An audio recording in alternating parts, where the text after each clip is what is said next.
Hey there, I'm Ultraviolent4, and I'd like to welcome you to a game of Dungeon Crawl Stone Soup.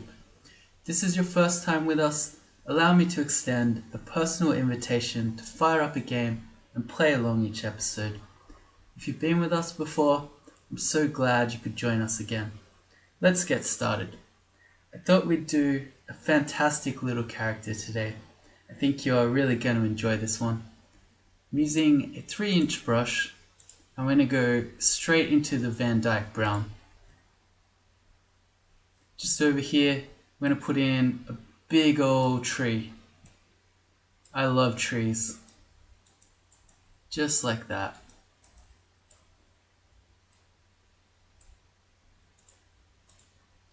There we go.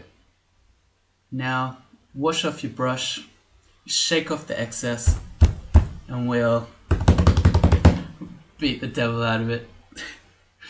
That really is the most fun part.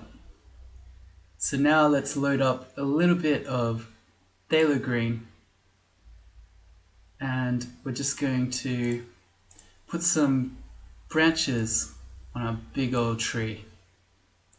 Just like that.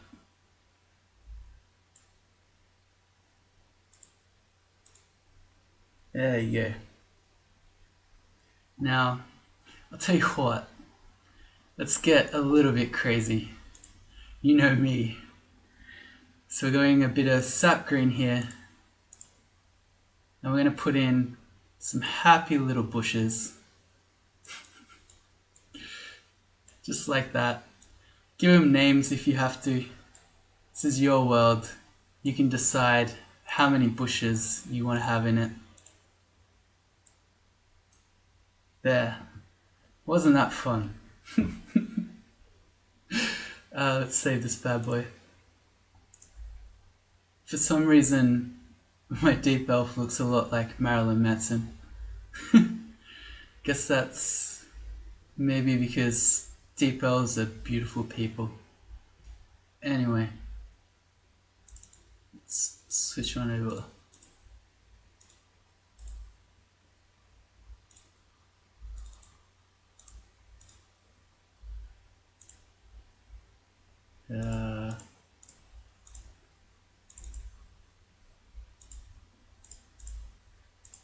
There we go. Sorry. Alright. This is the actual reason you're probably here.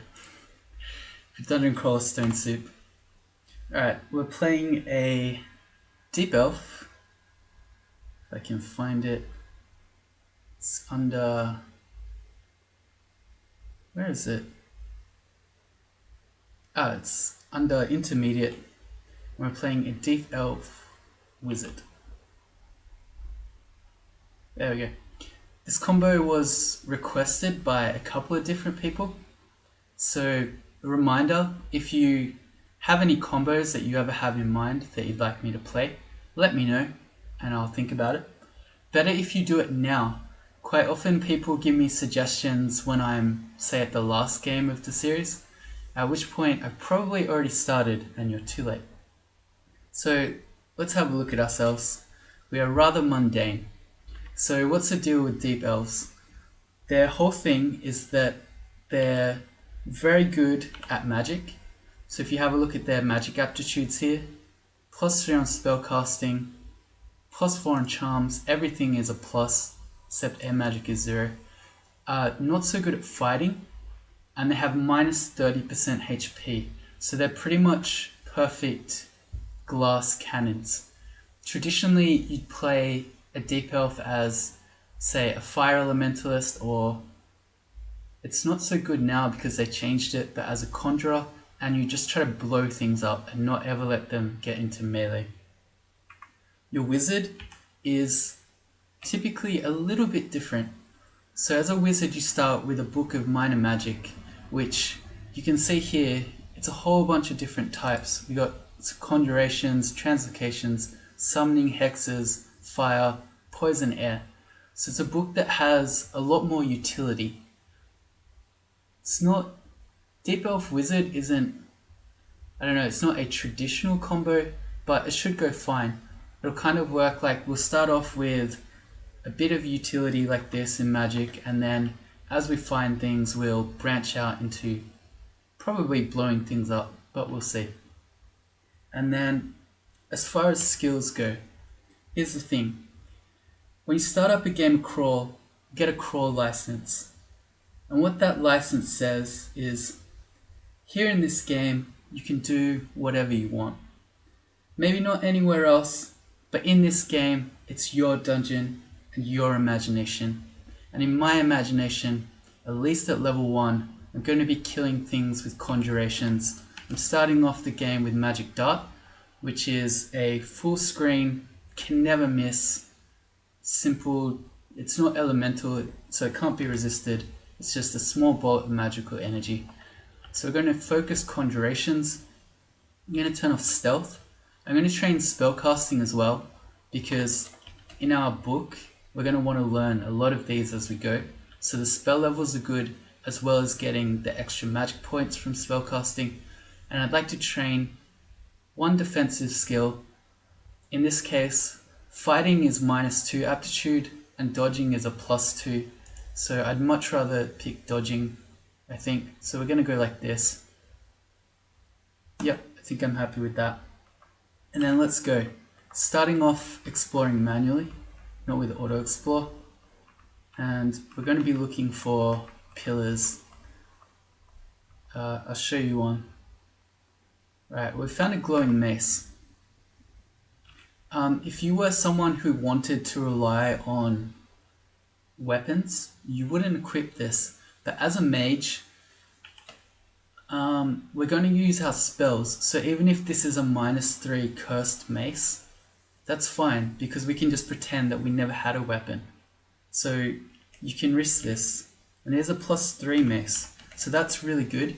If we run out of magic points and we get stuck having to fight something, we've got +3 on our weapon. I'm not going to train that. You can see here I have a -3 aptitude to maces. So we'll just use it, and then in a pinch, if we have to, we'll use it. I'll pick up this dagger as well. We're much better at short blades. We have 0.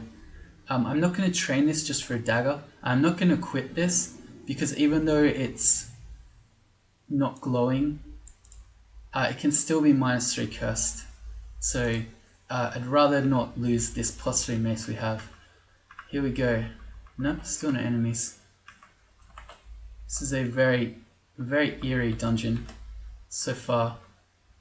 I think I'm going to go up rather than down there, because I'd rather not have these really long, narrow hallways.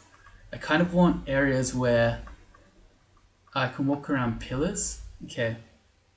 So we've seen a rat and a leopard gecko. A leopard gecko, especially if we use XV to examine it, it's fast here. So it's not something you can run away from. And it can also do here up to 5 damage on its bites. Because we only have 10 health, that's not an enemy I want to fight just yet.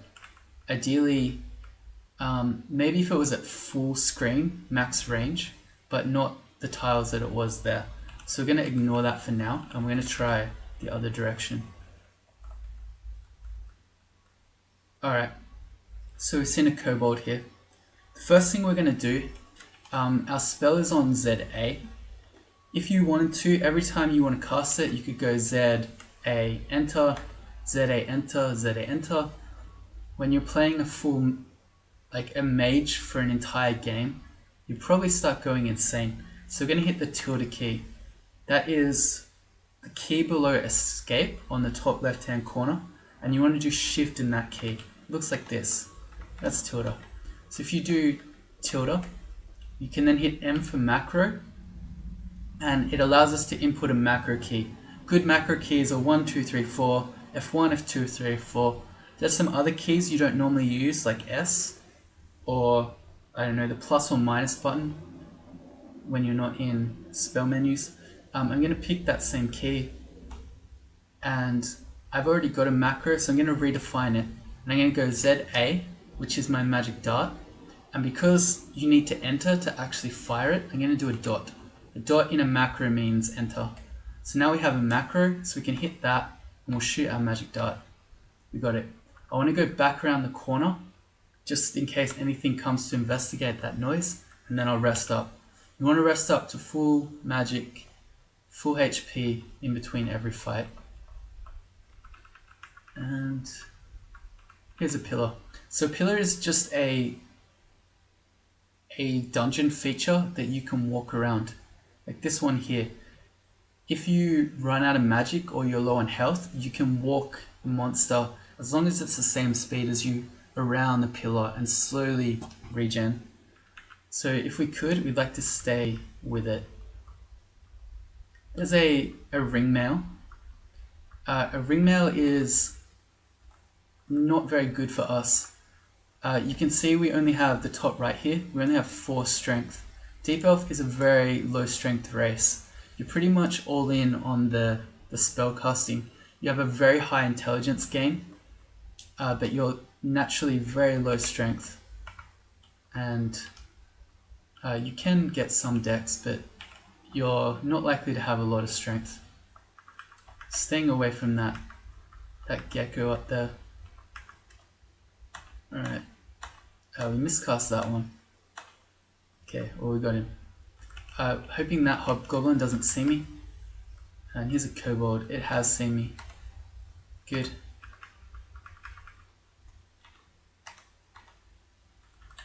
Again, good. A lot of these enemies have had weapons, which is pretty much all of them actually, which is kind of unlucky because it increases their damage output a lot. And this guy, we've been hitting him, but he hasn't been dying. So see, we just took a shot there and he can do up to 10 damage, I believe. He does 5 on his own swing plus his club. So if we ask the bot here, I'm pretty sure a club is 5 damage. Might be 4. Like this. 5 damage. So if he rolls max damage on both of them, he can hit me for 10. So we could die here. So we're going to start walking around this pillar. And we're going to gain some HP. Alright, he fell behind there, so we could have another shot and we killed him. Good. Alright, so we just got level 2. So if you do Shift M, you can memorize new skills.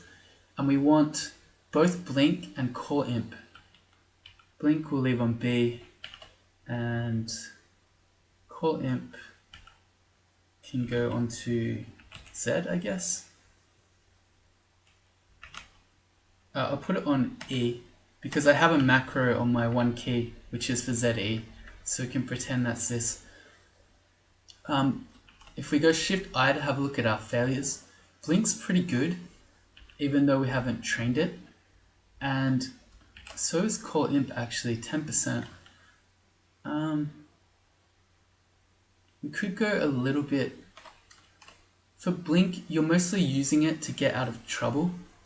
And for Call Imp, it's really powerful at this early stage of the game. You could use Call Imp almost exclusively to get you probably not quite to Lair, but quite a long way towards Lair. Definitely the temple. Well, not definitely, it might be on D7. But the point I'm trying to make is that Call Imp can get you a long way on its own. Both of these are not particularly important in terms of spell levels though. Your spell power on summons just makes them last longer. It doesn't make them stronger. And for Blink, we're just trying to use it to get away. So I think we might not even train those. Slow, I'm not really that worried about. It kind of does what Blink can do, in that if something gets on top of me, I'd rather just blink rather than try to slow it when it's not at me yet. Because anything that's far away from me, like that, I'd rather just be trying to use my spells to kill it.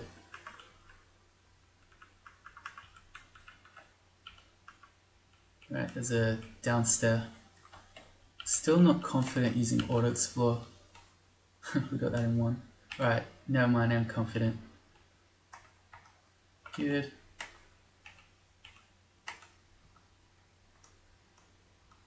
There's a one tough cockroach. We've only got singles of scrolls.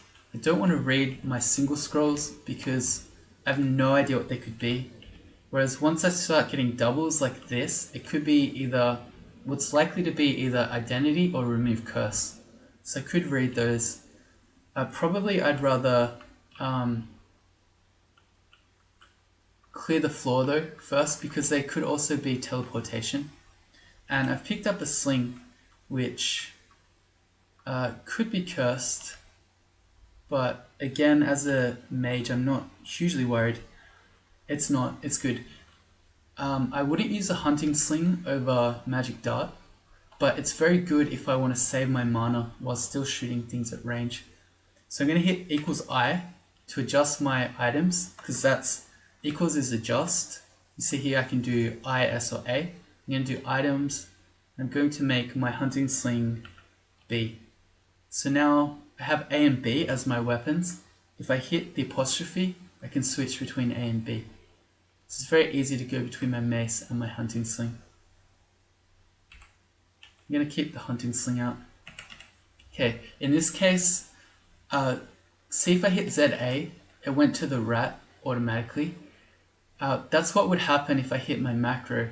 So because there's one particular enemy I wanted to get, well actually the gecko didn't even wake up, so I'm just walking away.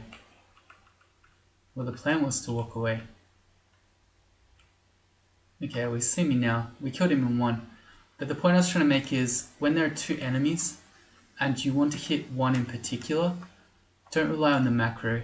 You should aim it automatically. Aim it manually, I mean. Good. Conjurations to 2. It's good. Alright, so we've cleared this level. I'm going to go down like this, and now I'm going to read the sets of 2 scrolls that I have. If I get magic mapping, it might show me that there are altars on this floor. And if I get teleportation, I'll go back up the stairs. Let's do that. That's ID. I'm going to ID one of my potions. Mutation. Okay, well, we're not just going to quaff that. That's kind of dangerous. I'm also going to ID another potion. Haste. Okay, let's read the other 2. It's magic mapping. So let's have a look around. There's one altar there, and that's it. So I think it would be nice to walk towards that altar. We can see if that's a god that we want to follow. The earlier you find your gods, the better. It's a very big bonus. There's a worm. They do a lot of damage, but they're slow. So we could... The plan was to kite it, but it looks like we're not... we didn't get enough damage to kill it. Yeah, this isn't working. They have really fast regen. So I'm just going to go back down. I'm going to wait here. Alright, there's a leather armor. Leather armor would give me 1 extra AC over the robe. It will also give me 1 extra encumbrance. So you can see here its encumbrance rating is 4, which means that you need to have 4 strength to balance its encumbrance. So we're only just able to wear the leather armor. But I'd like to see how much that affects my spells if I put it on. I've got 2 AC and 13 EV. If I put this on, I go to 3 and 12.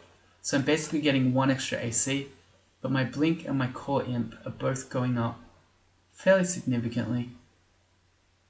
I think I'd rather just have the 1 less AC. It's also, like, I'm trading 1 AC for 1 EV, so it's not a huge deal.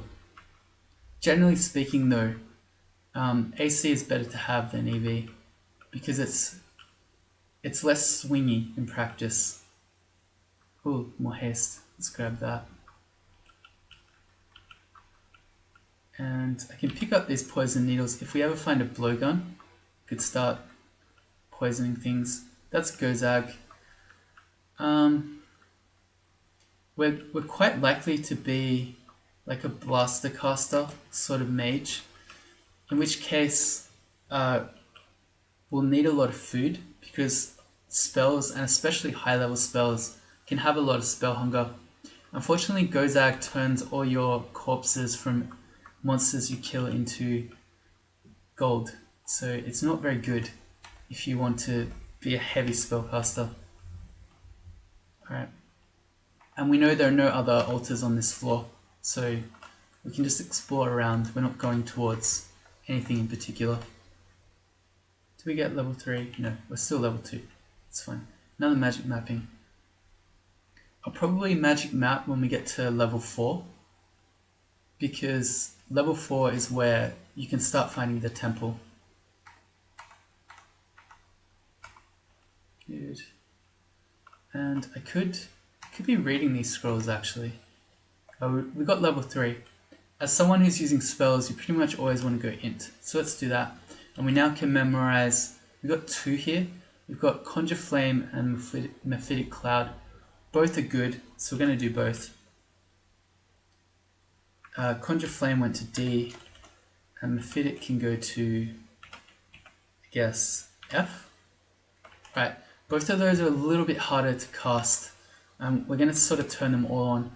So Conjure Flame is a 2-level spell, so we need fire. And for Mephitic, it's poison and air. So let's do a bit of all of those. For Mephitic, you don't need to train that much poison and that much air. I mean, we wouldn't even really have to train it if we don't want to. We could just rely on conjurations to make this spell failure a bit better. But I don't see an issue with training 1 or 2 levels of each. I'm going to turn on fire magic, and we'll leave conjurations focused. So if you're someone who likes to train just one skill at a time, this might trigger you a little bit, but that's okay. I like to go a bit crazy. As you saw before, we go a little bit crazy. Alright, we haven't even had to use our summons yet.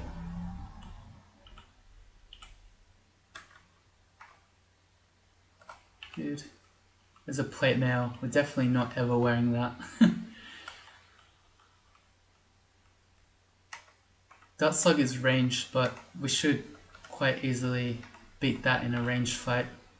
Alright, D2 done. Down to D3. I think this might be a... No, I thought that was maybe a Che vault. Not that we want to be Che, but anyway. I could read these scrolls as well. Normally you're saving your scrolls till D4 because you're specifically looking for magic mapping, but we've already found it. So we could see what these are. We might be wasting them though. Well, we would be, but I'm just trying to think of what would be good to have. Enchant armor, enchant weapon, but things like fear, blinking, teleport would be wasting. I guess at least that will ID it. Alright, let's go then. There's fear. That's a waste. There's teleport. We want to go back up the stairs. Enchant weapon. Let's just put it on the mace. So we've now got a +4 mace. That's a scroll of noise. Can wait here a bit to see if anything comes. Doesn't seem like it has. The fact that we heard an ugly hiss tells us there's probably an adder around, which is a bit scary. Nothing to recharge. Dodging to 3, that's pretty good. I kind of like to eat that corpse. Yeah. We're like risking our lives to go get that corpse. Okay, we killed the orc.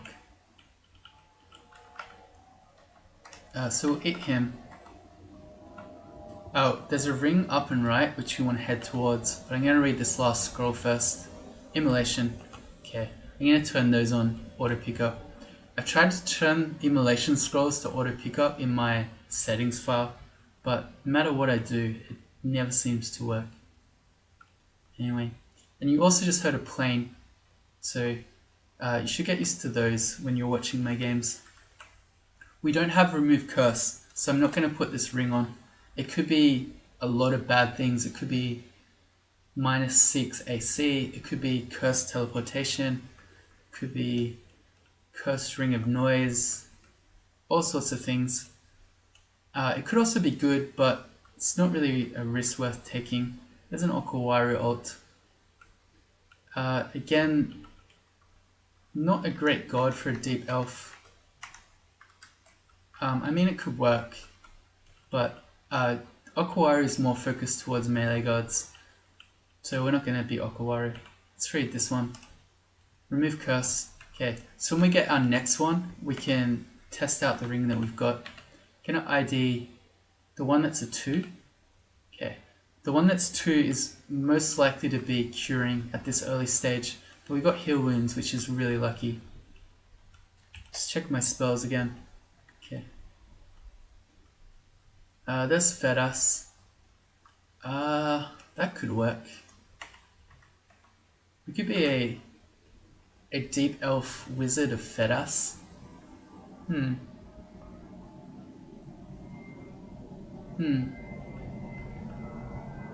I really like Fedas. The last time that I tried to play Fedas did not go particularly well. I feel like you'd probably rather if I went like Sif Muna or something like that. But Fedas would work perfectly well here. And probably would be a good choice. I don't know, maybe I'll convince myself as we continue this floor. Adders are pretty dangerous, but Magic Dart is good against them because it can never miss. And we also have 2 potions of heal wounds, so it's very unlikely that we're going to die to an adder. And actually, the only spell level left in this book is slow, so we can drop that. We've learnt everything in there. There's an Orc Priest. They can do 17 damage on their smites at max damage. So that's really bad for us. I think we want to just avoid him. He's not that hard to kill if we Mephitic him. So I might just wait here to see if he wanders down. He hasn't. Okay. A whole bunch of orcs. I'm heading towards this hatch back up. If the Orc Priest shows himself, I can run back upstairs. He has not. Just take this slowly. You don't want to wander into the smites. I'm trying to stick near these walls, so if I see him, I can step around a corner like this. Okay, let's go again. Ideally, I'd like to be able to Mephitic Cloud him, because that will confuse him. It will do that to pretty much most enemies you find in this stage of the dungeon. Just keeps flirting around at the edge of our line of sight. Gonna step to him. Okay, so I think he's in Mephitic range now. He is. Let's hit him with the Mephitic. He actually just got confused and fell straight in the deep water. So that worked out. But if he hadn't drowned, once he got Mephitic, we would have just hit him with magic darts. And if you're playing along at home, it really is that easy. I get comments from people all the time who win these characters, and they tell me that their friends and neighbors won't even believe that it was them. But it's that simple. Mephitic on anything dangerous at this early stage in the dungeon. On most other things that are dangerous, you can also use imps to overwhelm them with summons. But in our case there, Orc Priests have smite, so spamming it with summons isn't so effective because it will just continue to smite us through them. We'll get a magic map. See if there's a temple here. There's one altar. I feel like I kind of want to do Fedas.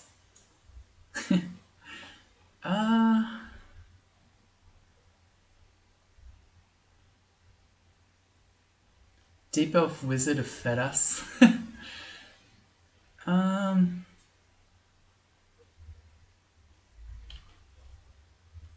Maybe.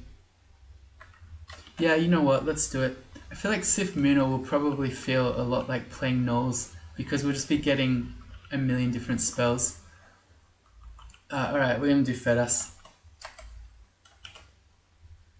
Do you wish to join this religion? Yep. Okay. With Fedas, you want to train Invocation skill. I'm not gonna hurry to train it right now because we're training all these different spell schools.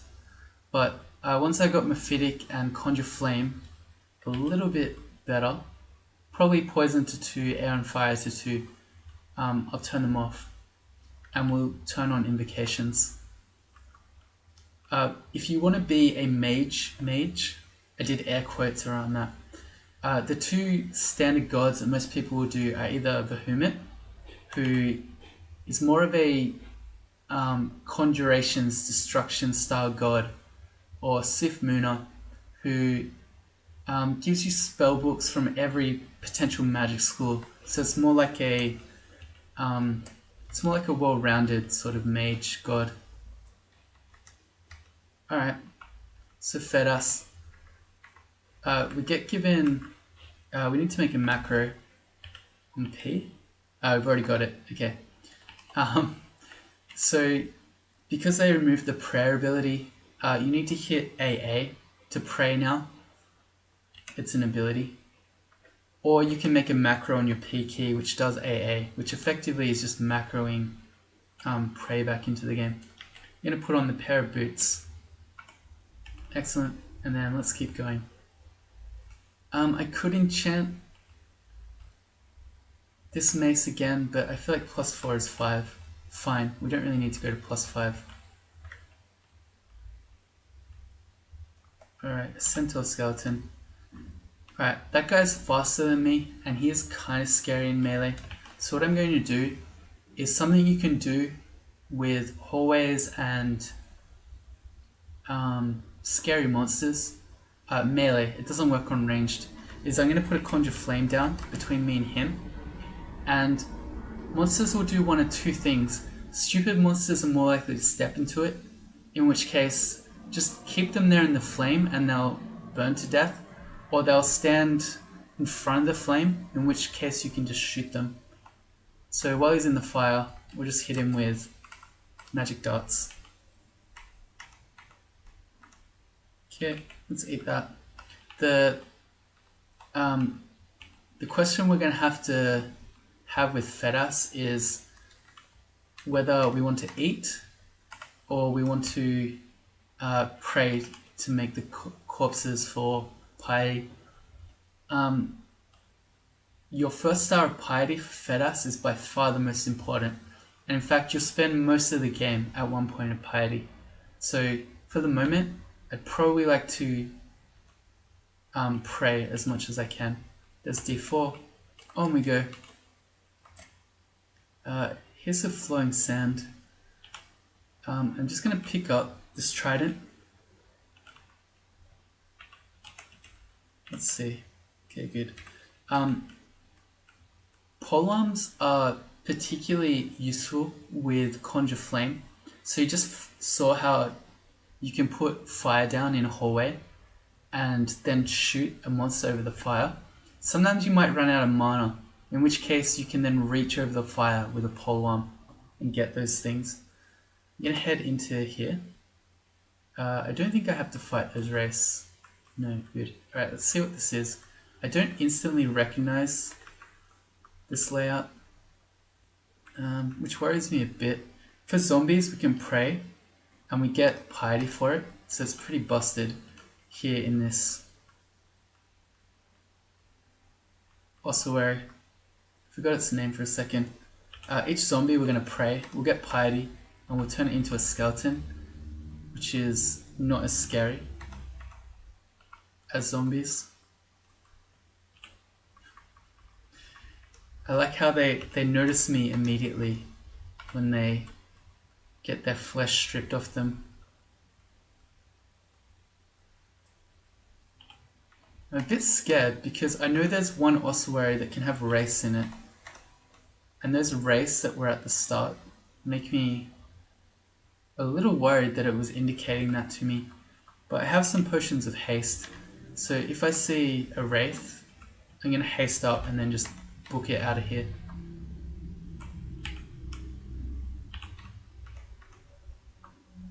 Alright, it's gone pretty well so far. We've made it to 1 point of piety already, which is really good. Conjurations to 3. So now when we make a toadstool, we'll need a corpse for that. we can turn it into a mushroom follower.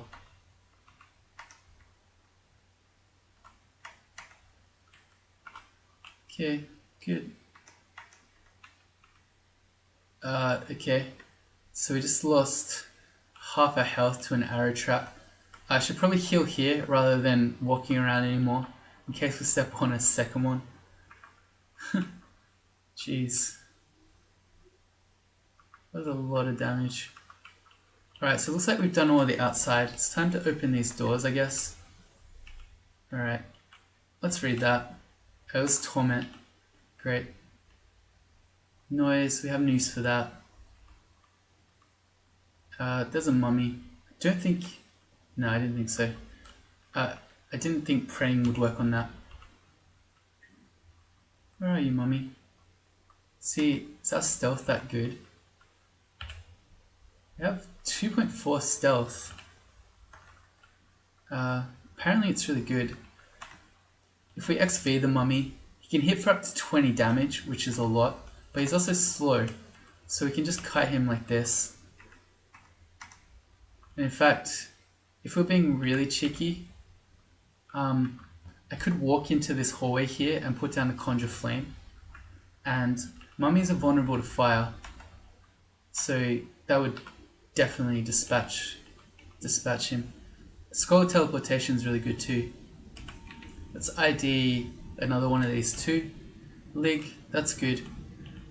Lig gives you bonus AC, some bonus HP, and poison resistance.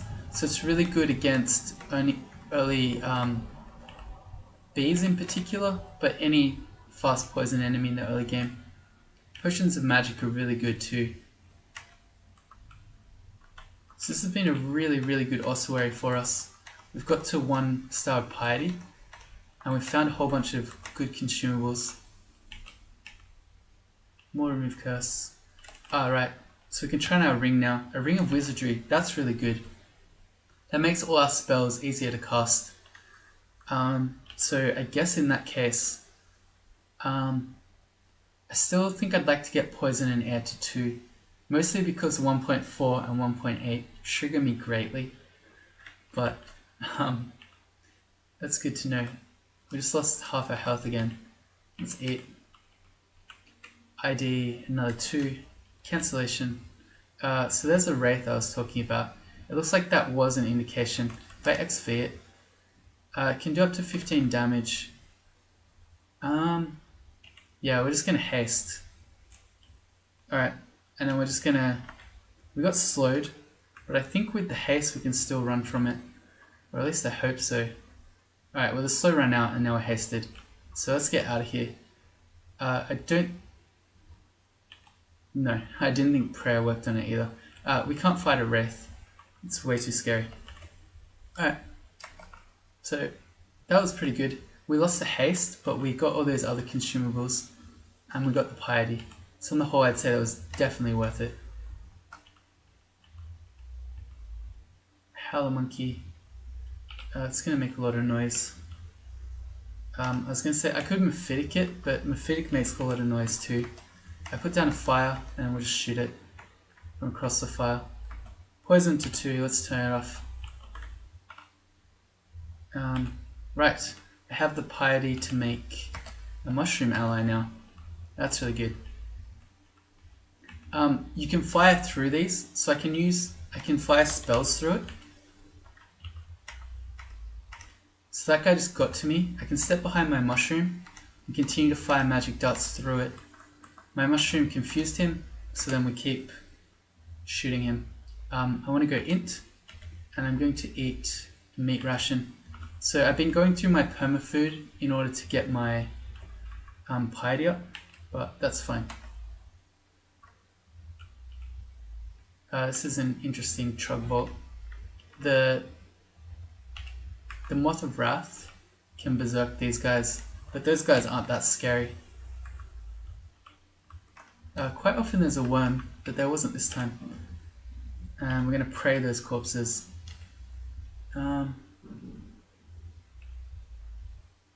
Let's make some more mushroom allies. I like to have about 4 or so to walk around with. Here's a rune longsword. Have remove curse, so if this is bad, we can take it off. No, we can't because it's distortion. I lied. If you try to unequip distortion, you have a 25%, I believe, chance to be a beast. Yeah, it's 1 in 4. Oh no. It looks like...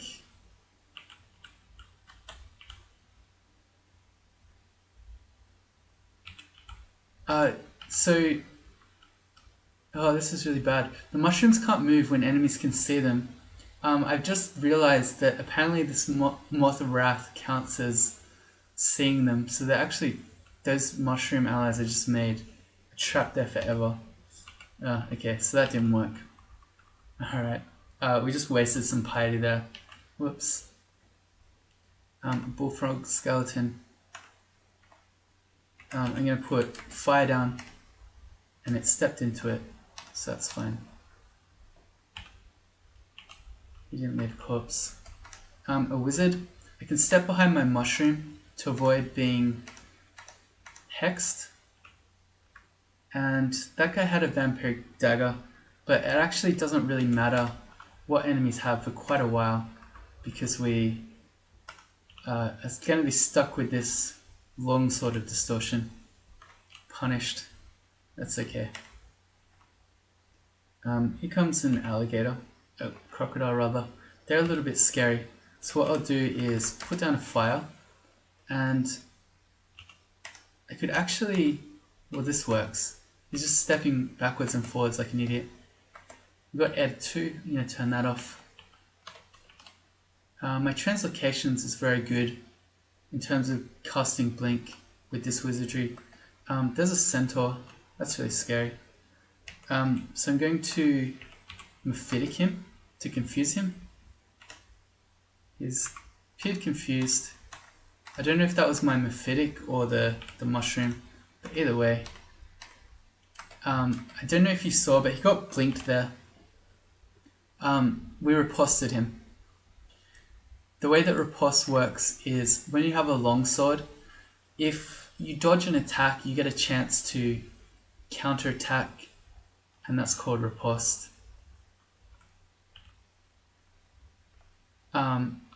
With distortion, it means that we potentially banish things, or we could blink them or teleport them around, which is probably pretty good for us. It can be annoying though, but it's more annoying for a melee character when you accidentally blink things away from you when you had them in melee before that. There's Grinder. Grinder's really scary. Grinder can't be mephitic because she's immune to poison, I believe.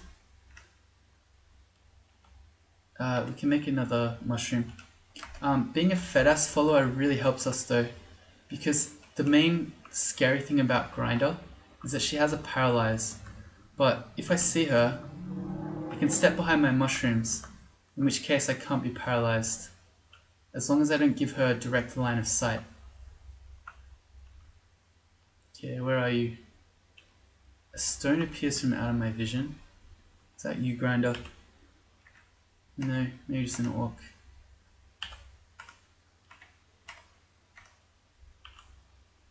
Okay, I'm checking my piety every time I make those corpses. Okay, there's Grinder. We got pained, but now we're going to step behind our mushrooms. Although in saying that, oh, she stepped on the fire, what an idiot. I'm going to put another one there. Okay, so Grinder was really stupid. She walked into the fire, which pretty much signaled her death. But even if she hadn't, she would never have been able to paralyze us while we stepped behind our mushrooms. There was a temple, so we could have picked up Sif now, but you can see the advantage of getting your god early. We've already got 2 mushroom followers.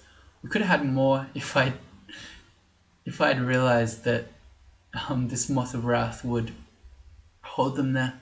We could have had 4 already, which would be the point that we'd only just be getting Sif now. But that's okay, because we went with Fedas. So yeah, we're in a pretty good spot at the moment. We're going to be much more reliant on the tools that we find in the dungeon because we've picked a god that doesn't give us extra magic spells. Whereas if you were Sif or Vehement, you would know that you have god gift spells incoming. But that's fine. We can use our tools. We can use our mushrooms will be very good. Even with these tools, and I haven't used Core Imp once yet. So with mushrooms and all this stuff, we get pretty far into the game. And I'm sure we'll come across books. So yeah, in the next one we'll continue down. We'll probably try to find Lair and go into there. And if you're following along at home, send me a character dump of what you're doing. I'd love to see it. Till next time, from all of us here, I'd like to wish you happy playing. God bless.